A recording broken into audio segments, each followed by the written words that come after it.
qophii addaa keenyaaf qondaala waraana bilisummaa Oromoo tokko toora irratti qabannee dhiyaanneerra. Qondaalli kun Jaal Qeeransoo Waayyuuti. Jaal Qeeransoon hoogganaa obbo zoonii Kaabaati. Jaal Qeeransoo baga nagaan dhufte. Baga nagaan itti Jaal Daandii. Egaan qophii kana keessummeessuun kan isin waliin turu ani Daandii Elmooti. Egaa xumura qophii keenyaatti nu waliin turan affeerraa keenya gara maree keenyaatti ceena. Egaa Jaal Qeeransoo oboon zoonii Kaabaa keessatti haalli inni irra jiru maal fakkaata? Jaal Daandii galatoomii. Egaa gara waraana bilisummaa Oromoo Kaaba Oromiyaatti osoo hin ce'in dura jalqabumahu kaabni Oromiyaatu nu akkam jirti osoo ishii jettuudhaallee gaarii hin booda jechuun gara waraana bilisummaa Oromoo haalli inni keessa jiru ibsuuf akkanaa mijatu jechuudha. Egaa waraanni bilisummaa Oromoo lafti Oromoon keessatti jalqabaaf cabdee Kaaba Oromiyaati.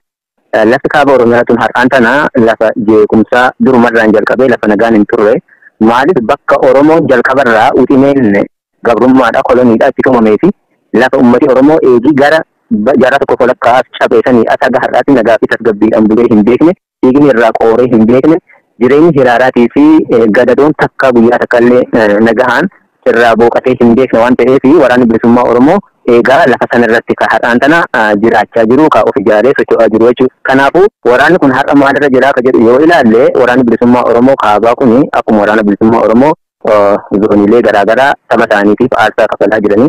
Akkasumas innis kutaa Oromiyaa Kaaba Oromiyaa keessatti lafa Oromoon jalqabaaf gabrummaan tun itti wiixinamtee kutaa Oromiyaa guutuu kolonii jala gasite keessatti waraana bilisummaa Oromoo ijaaree gadadoo fi hiraarfamni uummata Oromoodhaa akka daangaa godhatuuf qabsoo hadhooftuu gaggeessaa jira jechuun barbaada. Egaa ulfaadhu waan zoonichaamatti deebinaa zoonicha keessatti tarkaanfiin woboon fudhatu jabaataa akka dhufee gabaasarraa sargaa jirraa akka waraanaattis waan walumaan quba qabaachaa jirrudha. Haa ta'u malee naannoo sanatti woboo irratti tarkaanfii fudhannee balleessinee yeroo jedhamtu dhaga'amaa ture gama bilisiginnaatiin. Duula diinaa akkamiin dandamattanii lafa bulchiinsa ormaan bulaa jirtu? Lafa Oromoo haa ta'u malee sirna bulchiinsa ormaa jala jirti. Kana keessatti akkamiin uummata dammaqfattanii dandamattanii socho'uu dandeessan? Egaa silaa mootummaan gabroomsaan kun jecha haaraa miti balleessinee dhabamsiisne waraana bilisummaa Oromoo kallattii kana jiru qofa osoo hin taane akkuma waloo waraana bilisummaa Oromootti tarkaanfii keessa deebii hin qabne fudhanne balleessinee dhabamsiisne jechi jedhu kun haaraa miti. Sirnuma gabroomsaan kun eega dhufee kijibaa fi afuufeetuma waan dhugaa lafarra hin jirre haa ta'e mooraalii dura hin qabne deeggartoota isaa abdii kutate kan abdiitti godhuudhaaf jechoota inni dulloomaatti fayyadamaa turee fi ittiin jirudha. Kun waan haaraa miti jechuudha. Gara kanatti yoo deebine silaa deemni jiratiin hin jedhu akka jiraattu osoo beekuuti jechuudha. Jabinni kee gaafa itti mul'ate hin jiruudha waa akkata. Hin jiru jechuun maaf eeti saree egaa inni nun jirre inni nun jiru balleessee jira taana inni balleessee jira waan isaa gadi baasee dubbachuun akka inni jiruu fi muddee jiru agarsiisu ta'a. Egaa waan haaraa miti siin jechuu barbaada. Kun durumaan jalqabee oomisni jechaa turee fi haaratti jechaa jiru mooraalii ofitti godhuudhaaf dubbatudha. Gara akkamittiin irraa dandamattanii sinne ka jedhu jalqaba waraana bilisummaa Oromoo jechuun uummata Oromoo bal'aadha. Waraanni bilisummaa Oromoo jaalateetii miti gadi bahee uummati Oromoo roorroon daangaa itti dabree dhugaan dhabamee shiraa fi shirtummaan ganda isaa irratti ajjeefamee hidhamee miidhamee qabeenyi isaa irraa barbadaa'ee lafa jiraatuu fi akka itti jiraatu wallaalee jennaan qeerroon dhakaa darbatee wareegamaa ture. Har'aan tana qawwee fudhatee falmatee wareegamuu dhugaa saba isaatiif dubbatee wareegamuu egaa wareegamee hin oolle warra filateedha jechuudha. Kanaafuu waraanni bilisummaa Oromoo jechuun uummata Oromooti. Haga uummati Oromoo jirutti gaafiin uummata Oromoo deebii argatee dhugaan awwaalame kun bahee walqixxummaa sabaa fi sablammoota dhugaan lafa jirtu yoo deebi'ee namni kamillee silaa qabatanii argamu hin jiru. Haga dhugaan Oromoo hin deebine waraana bilisummaa Oromoo afaan qawweetiin itti duuluun shiraa fi shirtummaadhaan waan hin jirre odeessuudhaan soba fakkeessii lafarra hin jirre miidiyaa bahanii odeessuun sooshaal miidiyaa fayyadamanii miidiyaa harkaa qabnaa fi aangoo harkaa qabnaa waan hin jirre dhugaa fakkeessanii odeessuun of sobuudhaa malee gonkumaa waraana bilisummaa Oromoo balleessuus akka hin dandeenye kun waan lafa jiru jechuufiyya. Egaa waraana bilisummaa Oromoo uummata Oromoo waliin akkamittiin jiraata? Silaa waraana bilisummaa Oromoo uummata isaatiif jiraata. Uummati kun akka jiru haga dhugaan Oromoo argamutti waraanni bilisummaa Oromoo uummata Oromoo keessaa bahee lafa Oromoo fi uummata Oromoo waliin haga bilisummaa isaa argatu numa jira. Kun waan mul'achaa jiru hojiidhaan mul'ataa jechuun barbaada jaalatiif. Egaan uummata Oromoo dammaqsitanii sochoostanii uummata miira gaariidhaan isin simatee ammoo waraana bilisummaa Oromooti uummati fi warra gabrummaa hin feene bilisummaa fedhu waan ta'eef ilmaan isaa waliin socho'aa aga bilisummaa walabummaatti waan jedhudha kaastanii. Egaan Oromoo Walloo salphaatti naannoo sana jiraachaa akka hin jirre ni beekama.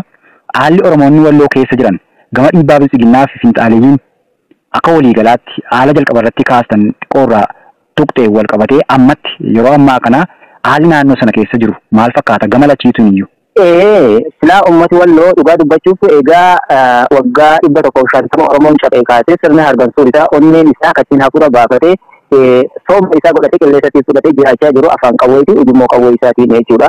Kuni gara kaaniin kanatu dhufee isa saama lafti isaa lafa lolaa lafeen isaa ibiddaan boba'aa qabeenyi isaa barbadaa manni hidhaa mana jireenya isaa ta'eeti gaa Oromoon hundinuu kanaan hajiraatu akkasitti hajiraatu malee inni kun immoo gabrummaa addaatii fi awwaalcha daangaan qabne keessa ka jiru.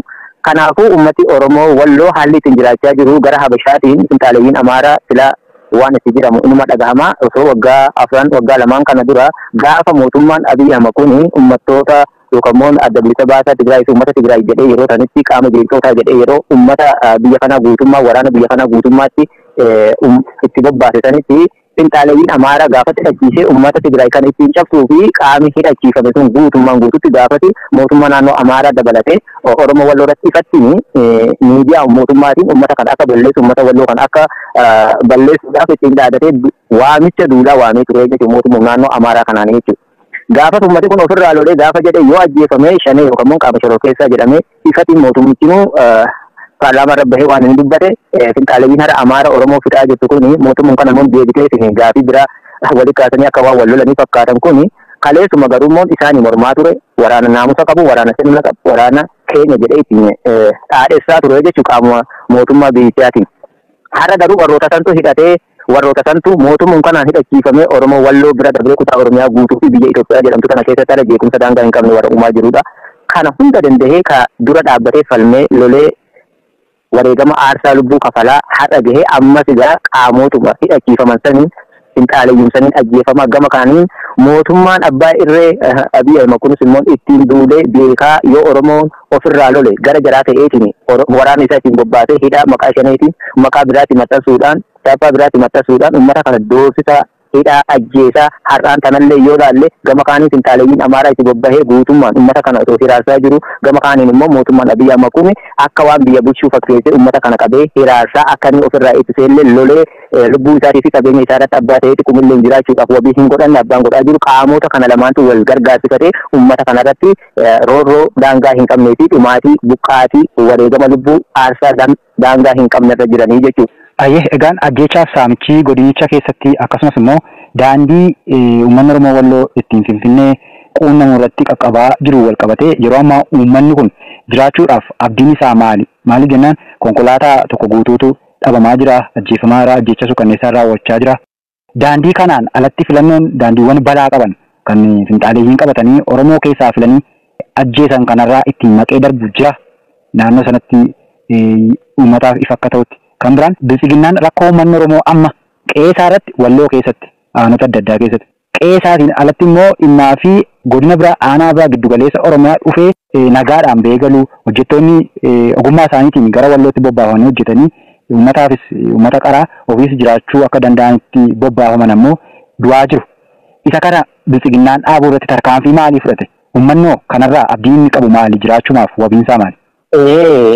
Jaalatiyaa haalli kaabaa kun baay'ee rakkisaa isa gara daandii gara biraatiin fayyadamuu ilaalchise marfama diinaa keessa kan jiru achiin gara Habashaatu asiin immoo kallattii gara Affaariitiin ture uummata Affaariitiin itti kaasee akka uummati kun isa keessa bahuu hin dandeenyee fi ittiin baqatne daandii cufaadha uummata kanaa fi uummata kana gidduutti shira waggoota baay'ee deemsifamaa tureen akka taawwan nyaatanii fi daandiin fuloon tokkolleen akka hin jiraanne godhamee jiraachuu uummati kun gara wabii jireenya isaa silaa gaarraallee wabii jireenyaa qaama mootummaatiin tokkolleen kan isa gargaaree jiraachaa ture hin jiru ammas jiraachuudhaaf sirni isaa hargansuu ta'ee keessa jiraachisuu danda'u hidhannoo isaatiif waraana bilisummaa Oromoo tokkicha qofa akka ta'e amanee inni nuyi beekaa jechuu addiidha. Kanaafuu akkamittiin jiraachuu qaba gara fuulduraatti maal isa eeggataa isa jedhuudhaaf daandiin ammatti isa baasu gara biraa gonkumaa akka hin jirre ni beekaa hidhateetiin deemaa jira qaamni hidhate immoo qaama hidhate isa barbaachisaa jechuudha. Maaliif kan jiraachaa ture hidhannoodhaan ammas kan jiraachaa jiru hidhannoodhaan eega ta'e qaamni hidhannoodhaan jiraachaa jiru kun immoo daran jabaatee jiraachuudhaaf hidhannoo dabalataa isa barbaachisaa jechuudha. Kanaafuu ummati keenya ammatti qaama takkaalleen kan ilaalee furmaata naa godhaa jedhee irraa eeggatu jiran jedhu kan isa eeggatu yoo jiraate falmaadhaaf falmuudhaaf immoo waraana bilisummaa Oromoo maddii dhaabbatee hidhannoo isa dura qabu irratti jabaatee dhiyaachuu isa feesisaa jechuudha. Daran dachaa lamaan hidhachuu isa feesisa. Eenyu malleen ofirratti eeguu hin qabu. Inni eeguu qabu hidhannoo isaatii hidhachuudhaaf immoo qaama isa hidhachiisu qaama waliin hidhatuu fi waraana isaa humna isaatiin ijaarame kan ummati Oromootiin deeggarame kutaa Oromiyaa guutuurraa osoo lafa Oromoon itti cabee lafa Oromoon har'as ittiin cabaa jiru bobaa diinaa jala kan ta'e kanarratti hidhannoon dabalataa ni barbaachisa jechuudha. Gara mootummaa kanaatiin maal godhee fi yookaan immoo bilisummaa uummataaf wabii ofiisaatiin wabii hin qabu mootummaan kun. Har'a yoo laallee isa gara kaaba Oromiyaattiin yoo laallee kaaba Oromiyaa qofa osoo hin taane silaa kutaa kuni naannoo Amaaraa jala kan jiru naannoo Amaaraa yoo fudhanne har'atti guutummaan guututti diigameedha jechuudha. Caasa mootummaa tokko illee hin jiru. Sirna dhableen yookaan immoo warri leellistoota sirna durii finxaaleeyyiin Amaaraa ammatti mootummaa naannichaa dabalatee humna poolisii milishaa humna addaa naannoo Amaaraa dabalatee ummati Amaaraa guutumaan guututti qaama finxaaleeyyii kana jala kan hiriiree jiru jechuudha. Mootummichi immoo achi jiraachuu mootummaan hin jiru gabaabumatti mootummaan naannoo Amaaraa keessa jiru hin jiru mootummaan naannoo Amaaraa ture guutuun har'a naannoo Amaaraatti ta'ee jira.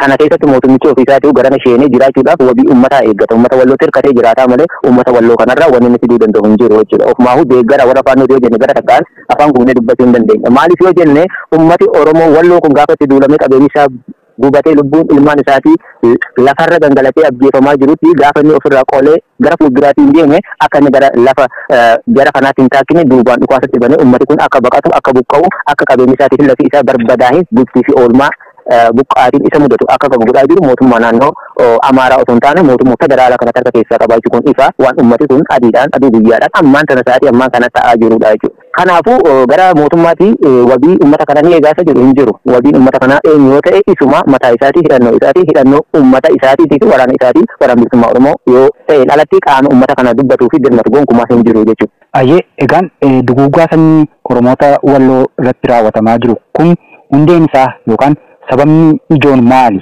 Seenaan walqabatee maaltu jira? Yeroo adda addaatti waan dirree booruu yookaan booruu mooyidaa jedhanii kaasan tokko fa'aa ni kaasanii egaan karoora adda addaa cabiinsa irrattis walqabatee wanti ittiin tooftaa godhatanii kakaasan ni jira. Yaada sanadha. Yaada ka'umsa duriita moo waan haaraatu jira moo maali wanti kun irra deddeebiidhaan xiyyeeffannoo naannoo sanatti finxaaleeyyiin uummata Oromoo kana hundee godhate yookiin achirraa xaa'uudhaaf ni deemamaa jiru kun? Jaala kiyya silaa warri finxaaleeyyiin Amaaraa jalqabu moo Oromoon lafa hin qabu, Oromoon biyya hin qabu, Oromoon eessaa dhufe jedhama. Akka garii Taanzaaniyaa dhufe, ka garii eessaa dhufe, ka Yemen dhufe jedha silaa ka isa durii yoo kaasne taate sun sanuma. Har'a duguuggaa sanyii Oromoota walloo irratti miti Oromoo waliigalaa irratti ta'aa jiru maal yoo ta'e cunqursaa fi cunqurfamaadha. Gabaabumatti qaama koloneeffatee fi qaama koloneeffatamee jechuudha. Cunqursaa fi cunqurfamaa gidduutti immoo mormiin ka'u mormii daangaa hin qabne yoo kun waan ifatti mul'achaa jiru. Kanaafuu Oromoo walloo irratti wanni ta'aa jiru isaan Oromumaa hin fedhanii Oromoon hin jiru biyya hin qabu waan jedhaniif Oromoo walloo mooni gabaabumatti jalqabarraa qaama isaan koloneessanii fi qaama isaan cabsan kanatu Oromoo walloo kutaa walloo Oromiyaa kaabaa keessa jiru kana waan ta'eef.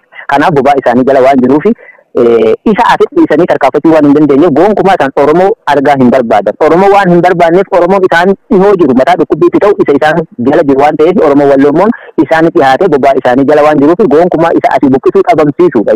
Kana qofaa miti Oromoo walloo qofa osoo hin taane har'aan tana ummati Amaaraa kun yoo laalle saba qimaanti jedhamutu jira. Sablammii xiqqaan ka Amaara keessa jirtu qimaantu jira. Har'aan tana bakka hawwii jedhamu keessa ummata san guutumaan guutuutti lafatti dubanii qabeenya barbadeessanii ummati sun godaansarra jira jechuudha. Gara ittiin godaanu dhabee malee of keessatti ka isaan nyaachaa turanii ka isaan nyaachaa jiranii sablammii xixiqqaan fakkeenyaaf ukkaamamanii jiran baay'eetu jira. Akka hawwii fa'aa kun jechuudha. Sabi qimaanti kun. Kanaafuu Oromoonis humna isaaniitiin oli ta'ee malee haga ammaatti sanii jiraachaa jiru akka isaanii sanii nyaatamee fi liqimfamee baduu didee malee akkasitti liqimsanii ijjeesanii caccabsanii biyya dhabsiisanii gonkumaa lafa isaaniitii fi waan hunda ofii yaamudha ka barbaadanii jechuudha. Duruma har'aan jalqabe. Kanaaf Oromoo walloo akka saba qimaanti faasanitti isaan liqimfamuu didee hidhannoo qaba ni wareegama ni ijjeesa guyyaa hunda Oromoo walloo goota ittiin jedhama ni ajjeesaa jira ittiin jedhama garuu isaan gamna. Ni ajjeesan dhaqanii ajjeesanii yoo du'an isa ofii ajjeesan doona jedhanii labsachaa turan Oromoon garuu ni dhaadata lafa sanarratti akkas godhe dhiheessaatiin jira malee Oromootu ajjeeseetiin du'aa jira malee akka saba qimaantifaa kana marsanii gubanii ittiin barbadeessanii ukkaamsanii jiraachuu barbaadanii jechuudha. Ishii jirtu isaanuu akka jiraachuuf. Kanaaf Oromoo wallootii fi sirnoota warra Habashootaa yookaan immoo saba Amaaraa kana baay'inaan sabichi machuu hin dandeenya. Maaliif deeggarsa sabichaatiin waan deemaa jiran qaamni hidhatee yookaan immoo paartii osoo hin taane kana karaawwachaa jiru uummatuma Amaaraa bal'aadha yoo jenne waan nuti tokkitu illee hin qabu jechuudha. Kanaafuu haalli kun gaa kan ittiin deemamaa jiru ummati kun ummati wallootii fi isaan gidduu jiru kun Oromoo fi Amaara gidduu kan jiru kan sababa walloo irratti yaafatameef isatu isa keessa jiraafu isatu itti dhihoo jiraaf isatu itti bobaasaa jala waan jiruuf ittiin xiyyeeffatamee duguungaa sanyii irratti raawwachaa jira jechuudha. Egaan uummanni Oromoo walloo rakkoo kana fakkaatu keessa jira hidhaan jabaadha. Gaabiraan ammoo qawwee hiikkadhaallee ni jedhama kana goyoonsa adda addaas taasisanii bakka tokko tokkotti irraa fuuchaallee turanii Oromoo kana wal dura dhaabuutti illee achi keessatti ni geggeessu. Kana keessatti rakkoo Oromoon achi keessatti amma qabaachaa jiru kana keessatti qawwee kadhaa jedhanii haalota garaagaraan jaarsummaa abbootii amantii fi maqaa abbootii gadaa faallee kaasanii ittiin deemuun kun eenyuun fayyaduu fi maaliif gocha kana immoo raawwata Bilisiginnaan osoo uummanni akka kanatti miidhamaa jiru? Qawwee hiikadhaa ni jedhama. Qaamni qawwee hiikadhaa jedhu kun immoo eenyuun isa jedhudha yoo laallu keessaa jechuudha. Qawwee hiikadhaa ta'a jedhu silaa Oromoon osoo duu qawwee hiikadhu hin jedhu qaamni hiikadhaa jedhu kun qaama diinaati. Akkuma hiikaate bakki kun naannoo Amaaraa jala kan jiru. Ammaan tanallee mootummaa federaalaa miti. Abbaan bulchaa jiru naannoo Amaaraa waan ta'eef naannoon Amaaraa faannoodhaan bulti waan ta'eef abbaan bulchaa jiru kallattiin ta'e al-kallattiidhaan lafa kana faannoo Amaaraati jechuu ni dandeenya. Parsantii 99 jechuudha. Kanaafuu qaamni hiikadhaa jedhu kun qaama faannoo Amaaraa kuma mootummaa naannoo Amaaraa kana jechuudha.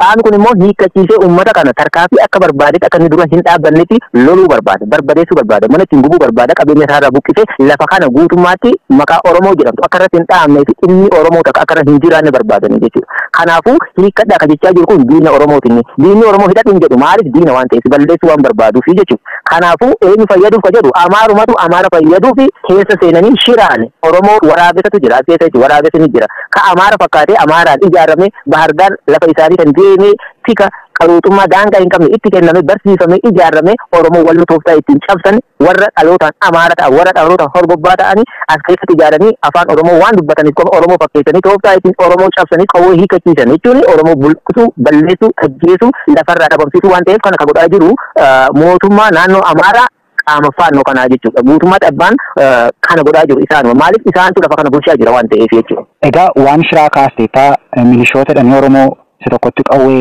hidhanii keessaa funaananii achi as deebisanii naannoo sanatti uummanni akka wal miidhullee waan irratti hojjetamaa jiru ni jira jedhama. Oromoomti egaan akkuma walitti tuqxee achi keessa jiraachuudhaaf gatii kafalee Oromoon walloo naannoo sana lafa sana tiksee jira. Sanarraa kaasuudhaaf ammoo shira adda addaa Oromoo gidduutti diigamiinsa uumuu ka barbaadu. Wantoota Oromoo humna ta'e akka hin baane taasisan yeroo irratti xiyyeeffatanii hojjetattu dhaga'amaa ture. Kanaan wal qabatee gochi kun maal fakkaataa uummanni kanarraa rakkoo akkanaan itti dhufurraa maal gochuu qaba? Amma fakkeenyaaf lafa keenya kanarratti lafa jirru tana jechuu barbaadeeti milishoota aanaalee jiran keessaa kun tokko leenjisaa turan. Leenjisanii galchanii jiran. Oromoon itti duulamee du'aa jira qe'eerraa buqqa'aa jira jechuudha. Garuu qaamni mootummaa jedhanii milishaa mootummaa jedhanii poolisii jedhanii hidhachiisan kun Oromoon osoo biratti mannisaa gubatu qabeenya isaarraa buqqa'u lubbuun ilmaan qaalii kana osoo arganii billaa hangara jedhinaan osoo irra dhaabbatanii mataa muranii garuu qaamni milishaa qaamni poolisii qaamni maal jedhee caasaa mootummaa jedhamee hidhachiifamee lafa sana keessa jiru kun akka waan nagaan isa laallannee eenyuuf ijaaruuf eenyu balleessuuf nagaan uummata silaa qaamni takka hidhatu uummataaf eegatee uummata san tiksuudhaaf lafa san tiksuudhaaf nageenya uummata sunii qabeenya uummata kanaa tiksuudhaaf ture garuu waan inni tiksuun beektu uummata kanaa inni osoo lolu osoo falmatuu fi osoo lubbuusaa aarsaa kennuu fi as ga'ee gaafa milishaa jedhanii bishaan isaan obaasanii beekiraan uummata kana gaafa isaan fuudhanii milishaa yookaan poolisii jedhanii achi baasanii gaddeebi'ee uummata kana osoo biratti ajjeefamu akka waan uummata biraatiif kan inni dhaabbatee jiru finxaaleeyyiin Amaaraa kun dhufeetiin osoo loltu osoo isaan ajjeeftu osoo isaan buqqaaftu buqqee taa'eetiin ilaalaa jechuudha. Kan inni eegu eenyu waraana bilisummaa Oromoo fakkeenyaaf ammaan tana isaatii ammaan tana yoo ati ilaalte kallattii hundaanii Amaarri duultee Oromoo lolaa jirti. Garuu qaami mootummaa kanaa kan hidhate sadarkaa poolisii federaalaa qabi humna ittisa biyya tanaa jedhan tana qabi milishootaa fi haga poolisii naannoo tanaatti kan jiran guutummaatu lola kana qooda keessaan qabanii gaafa waraanni bilisummaa Oromoo gara uummata isaa bakka deemaa jiru buqqaa jiru jeefamaa jirutti dirmatee akka irraa hin lolle uummati kun ofii isaatiifu walii dirmatee fakkeenyaaf kallattii jirurraa kallattii lolli deemaa jirutti deemee akka ittiin walirraa reebee lubbuu walii isaanii hin baraarre humna walii dirmatu tanaa fi humna walii lola kanarra qooda walii fudhatu kana akka waliin dirmanne akka inni jiru bakka jirutti qofuma qabeenyi badee lubbuun isaa badee akka lafa kanarra dhabamu ka godhaa jiru eenyuutu wallaalaan ta'e beekaa qaama hidhatee lafa kana keessa jiru milishootaa fi warroota buchullee fakkeenyaa fi poolisoota as keessa jiranidha jechuudha. Kun immoo maaliif jedhame warri Amaaraa kan kana godhuu fi tooftaa ittiin Oromoo cabsanidha. Eega obboleessi keessa biratti hin du'e eega qabeenya obboleessa keetii si biraa akkas ta'e ati ofii keetii wabii maalii qabda? Qaamni hidhate suni eenyu waliin jiraatta eenyuuf jiraatta hidhatee jirtu eenyu Oromoo ajjeesuu fi Oromoo ajjeesee eenyu waliin jiraata. Amaarri har'aati qawweesi kennite kun Oromoon tu yoo biraa boru biroote bara ajjeefamuu isumaa jechuudha. Kanaafuu shiroonni deemaa jiran kaleessas walii keenya nu cabsanii ammas akka nuti jabaannee humna taanee hin baane barbaadan akka walii utubnee ofii keenya du'aa fi iraarfama walii kana qooda walii fudhatee Oromoon akka wal hin baraarretti karaa jiru hunda isuma keenya kana isa keenya hidhachiisanii akka inni deebi'ee wal nyaatuu fi wal cabsu ka godhaa jiru jarumaa jechuudha. Kanaafuu uummati keenya kanarratti hubannaa bilchaata diinni kun godhaa jiru keessa deebiin ilaaluu feesisaa jechuudha. Akkas yoo taate yeroo gabaabaa keessatti Oromoon wal jedhamee miti Oromoon lafa kanarraa dhabamuuf teessee jechuudha gabaabumatti. Isa diina walakkaa jiru miti inni halaala yookaan irraa haga tokko fagoo jiru sumutu gonkumaa lafa kanarra jiraachuu hin danda'u jechuudha. Kanaaf Oromoon humna ta'uu qaba, tokkummaa qabaachuu qaba, siyaasaaf isa qabaatu. Dhimma Oromoo irratti beeka yoo Oromoon jiraate Oromoo bulchuudhaaf karaa itti waliin haasa'uu qabda. Garuu Oromoon egaa bade eenyu bulchuudhaaf qawwee baatee deemta eenyu bulchuudhaaf lafa kanarratti. Kanaafuu Oromoon jiraachuu qaba siyaasaadhaan maqaa kana walitti baafamee fakkeenyaaf amma ilaalte qaamni paartii garaagaraa hordofu ni jira fakkeenyaaf kadee garuu ni jira. Garuu Oromoo walloo Oromoo ta'uu isaatiin osoo ajjeefamu maqaa paartiitti maxxansanii akka inni waliin dirmanne akka inni waliif hin dhiigne akka inni waliin hin jiraanne ka godhaa jiru ni jira. Kanaafuu kun dhaabbachuu qaba. Ummati Oromoo Oromummaa isaatiin ajjeefamaa jira. Ummati Oromoo waan ta'eef itti duulamaa jira. Oromoo waan ta'eef ofirraa ittisi isa kaan walitti deebi'amaa jechuudha. Kanaan alatti dhimma Oromoo itti duulame Oromoodhaan ofirraa qolachuu fi Oromummaadhaan walitti deemuun gaariidha. Oromoo walloo durallee kan ittiin jiraachaa ture. Kana ammas Oromoo ta'uu keetiin ajjeefamaa jirta. Oromoo ta'uu keetiin golgatee taa'ee jira. Ammas Oromoo ta'uu isaatiin walii dirmatee hin xaaleeyyii sirna naafteenyaa ammaan jiru. Fakkeenya mootummaa federaalaa akka firaa godhatanii wal ilaalanii jira. Asuma fakkeenya akka waan mootummaa federaalaa qaama mootummaatii isaa oodee fakkeesseeti isa kan immoo akka qaama biraa yookaan immoo isa ajjeesuuf haleeletti fakkaatee qaama walabaa fakkaatee dhiyaatee uummata kana abbaa fichisiisaa jiru isa kana ta'uu ilaaluu irra feesisaa jechuudha. Kan jiru kana jaal. Ayyee egaa gara wobootti dhufnaa waanuma olitti tuqxee wal qabatee yeroo tokko hawaasa Oromoo nan bulchadhamee waraanni bilisummaa Oromoo qabsaa'aa jiru bilisummaa walabummaa uummata kanaaf mirkaneessuudhaaf gabrummaatti xumura gochuudhaaf socho'amaa jiru kana jabeessuurraa namoonni muraasni mooraa qabsoo bilisummaa Oromoo kana yeroo akka diiguu irratti yeroo hojjetan argamu. Waraanni bilisummaa Oromoo sochii jijjiirama hin qabu bu'aan isaa abdachiisaa miti jedhan yeroo labsan faatu jira. Woboon hooggansa hin qabu wal diigaa jira. Akka waraanni kun achumatti wal jeequ hooggansa itti taajila qajeelfama tokko jalatti deemee diina isaa irratti hin xiyyeeffanne waraana bilisummaa Oromoo uummata Oromootiif waan ho'an fakkaatanii yeroo kaanis osoo hin beekin jecha kana gadhiisee diinaaf aamilee keessatti immoo hojii manaa yeroo namatti uuman faatu mul'ata. Kanarraa maal jettati kun uummanni Oromoo haala kana waraanni bilisummaa Oromoo aabaa woboon sadarkaa yaanni namooti jedhan kanarraa maalirra jira ammoo uummanni kan bilisummaa walabummaa barbaadu yoo ta'e akkamiin qabsoo kana eeggachuu qaba maal jettati kanarratti? Jaalati kanarratti waan jechuu barbaadu keessatti tokkummaa mooraa qabsoo ijaaruu diiguu warra filatu ka jettee ittiin eegala. Warroonni mooraa qabsoo diiguu filatu sababa diiguuf qaba kun fakkeenyaaf akka lamatti ilaala. Qabsoo Oromoo kana jalqabumarraa kaasee gufuulee baay'ee keessa dabre as ga'e yeroo baay'ee jabaatee humna ta'ee gaafa gadi bahuuf ka'e gufuun isa mudatu qaamonni kan kiyya jedhee itti dhiyaatuu fi kooti jedhee kanumaan qabsoo kanaaf dubbatu fakkaatee kan dubbatu baay'eedha. Kun immoo akka lamatti ilaala. Tokko warroonni kun fakkeenyaaf qabsoo kana keessatti akkas taanee qabsoo kana keessa sadarkaa akkasiirra turree jedhanii warra ofirra eeganii sababa nama tokko lama fakkeenyaaf namni nama ta'ee akka namaatti walitti bu'uu ni danda'a. Akka namaatti yoo akka nama tokkee lamaatti yookaan immoo haataatuu fi rakkoolee xiqqaadha akka argee rakkoo jirtu san furu yookaan immoo qaama wal dhabe san qaama biraatiin qaama saniin dahate qabsoo saba kana wareegama ilmaan qaalii Oromoodha dirraan jalqabee haga ammaatti aarsa ijoolleen keenya kafalaa jirtu sabi keenya ittiin buqee ittiin cabee rakkoo dararaa meeqa argaa jiru kana sababa godhatee osoo ittiin mul'atin Oromoo kana diiguuf warra filatu. Fakkeenyaaf waan of maqeeffatu qaba bakka guddaa ofii kennutu jira dhugaa dubbanna diiroo yoo dhugaa dubbanne immoo Oromoonni kun maqaa qabsootiin waan kana haasaa yoo ilaalle dubbii isaanii kaleessa maaliin ture kaleessa akkasiin ture warra jedhantu har'ammoon eegan ani qooda waan kana keessaa hin qabaanne akkamittiin Oromoon sadarkaa kana gila akka waan jechuu yookaan immoo gochaa namni takka hojjetetti bishaan naquu Oromoo diiguu Oromoo sadarkaa kana niin alatti akkamittiin gahaa jechuu fakkaati kun immoo wallaalummaadhaan takkaan immoo ergama gara biraa ta'eetu yaadaa jechuudha. Maaliif warroonni qabsoo kana karaadhaan jalqabarraa kan nola gaarra eessa jira yoo jenne deebii gahaa argachuu ni dandeenya. Kanaafuu nuti waraana bilisummaa Oromoo mooraa qabsoo diiguun diinummaadha akka kiyyatti. Maaliif Oromoon hara cabaa jiru Oromoon hara sirni kaleessan nyaachaa ture hara nyaachaa jiru durallee harma muraa fi harka muraa jennee ittiin balaaleffachaa ture sadarkaa jabaatee Oromoo fi Oromiyaadhaaf waraabessa aduu guyyaa ta'e Oromummaa qofaaf nutti duulaa jirutti sababa uumanii qabsoo Oromoodhaan of duuba deebisanii yakka daangaa hin qabnee fi waraana bilisummaa Oromootiif waraana bilisummaa Oromoo shakkii fi hammi garaagaraa kaan biraa faarsanii kaan biraa arrabsanii kutaa kaan biraa ol kaasanii kutaa kaan bira gadi buusanii akka waan agartee nu gidduutti garaagarummaa fi ilaalchi saallaan jiraatu godhanii abbaan gochaa jiru kun mooraa qabsoo diiguudha ololattis deemamaa ture kun immoo Oromoo diiguudha farra qabsooti. Farra qabsoo immoo farra qabsoo deemu tokko diinummaa fi lammaffaa bololaaf isa maqaa Oromootiin deemu kottuu qabsoon silaa ni laallata rakkoon Oromoo yoo jiraate taate